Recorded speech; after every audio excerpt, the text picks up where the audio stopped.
хамгийн чухал мэдлэг номер яах вэ гэхээр өөрийгөө мэдэх байна. Өөрийгөө мэдэх. Өөрийгөө мэдэх гэдэг нь яг би яг юу хийж чадах вэ гэдгээр мэднэ.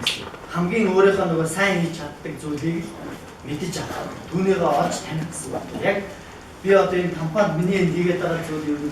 Миний ирээдүйн те яг гол одоо яг хийх үнэгээр би хөгжих үү те. Миний хамгийн гол одоо мэддэг чадвар болох зүйл маань энэ хийж байгаа зүйл үнэ үгүй юу гэдэг өөрийгөө мэдэж авах гэсэн. Мөн өөрийгөө мэдхээс гадна хийж байгаа зүйлээ мэдэх, ажлаа мэдэх гэсэн. Ажлаа мэдэх гэдэг маань одоо хүн болгонд дор бүрнээ нэг албан тушаал дараа байгаа юм. Түүнийг би хамгийн сайнаар мэдж гэнэ үгүй юу гэдгээс мэднэ гэсэн. Одоо яг би нөгөө технологи одоо юу түүний хийх гүйцэтгэх аргачлалуудыг бүрэн гүйс мэдж гэнэ үгүй юу гэдгээ ажлаа мэднэ гэсэн.